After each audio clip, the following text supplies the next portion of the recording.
Hey everyone, welcome to North Dakota Pulse with Faye. Tonight we're going to be talking about our expectations for LG Plus stuff coming up this session. I was the main person tracking that in 2023, and I'm going to show you a data spread right now.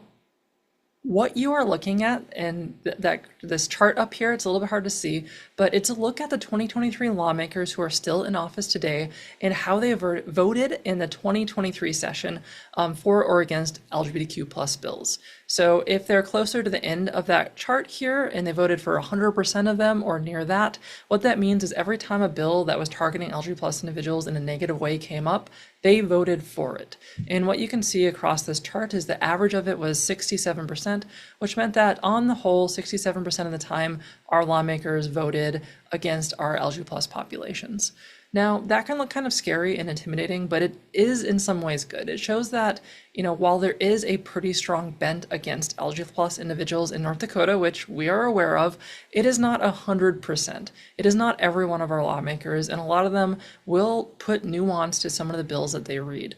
Now, it would be great if that was a little bit more even and not quite so stacked, but it does give us some hope that there are people that are willing to have conversations and learn about what it is to be part of the LGBT plus community and the impact these bills will have on people. I have been starting to share my report, the State of the State report, with our lawmakers so they have a good idea of our outcomes right now for our queer youth.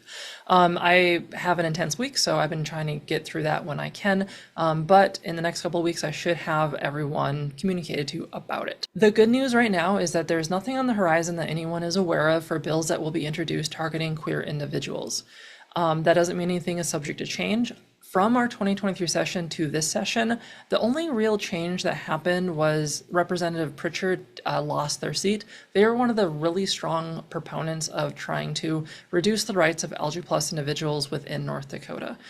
Otherwise, a lot of the other people who are involved in that are still involved. Most of the lawmakers who signed or co-signed most of the legislation in 2023 are still here. So there's very likelihood that we will see something from potentially Representative Boehm, Van Winkle, Koppelman, Paulson, or our lawmakers in general. Those are the ones who are really active with LGBT plus bills in our 2023 session.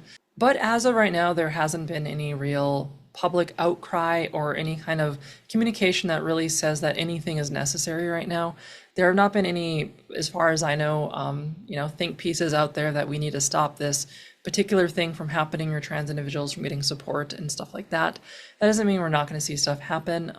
There are things happening across the nation that can get, pretty scary in certain states. I think it's worth understanding that North Dakota, despite some of its reputation nationally, is not really as extreme as some other states. We still try to be a state that is a live and let live kind of state.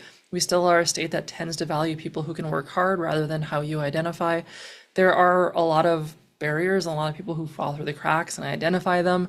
But honestly, there are much worse states for LGBT plus individuals than North Dakota. And I think it's worth reflecting on that as we go into the session, because it can be easy to put your guard up or to, project that what folks are doing is tied to some of the really awful rhetoric and extremism that we can see nationally. Sometimes it is, but it isn't always. Sometimes it's just people with honest concerns because the only news that they've ever seen is news talking about queer people being bad. There are people willing to have conversations and willing to hear from North Dakota constituents and are ready to maybe have a better perspective of what life is like here. So to prep going into the session, I don't want to undersell that there could be scary bills that happen, but I want you to understand that there is a lot of hope too. And that no matter what happens, it's something that we will survive. It's something that we've always survived, being part of the queer community. Today is still infinitely better than it was in the 50s. And even today, with all the stuff that we see, it's still a night and day difference compared to the HIV/AIDS pandemic. I want us to go into the session with hope. I want us to go into it with a resolve to be understanding and as kind as we can to some of these individuals who grew up in our state and didn't have the best chance to understand, and they can learn what it's like to be part of the LGBT plus community. And it's not just this radical thing they hear in the news, but just good people living their life in our state like anyone else does. So if anything comes up, I will be the first to let you know. And then I will try to get more information about different bills and different causes coming up. And I don't know if I should or not, but I genuinely believe in our state and our people here. And I will fight to make tomorrow better and I think I'm not going to be alone in doing that. So our session officially starts tomorrow. Good luck, everyone. Yay, democracy.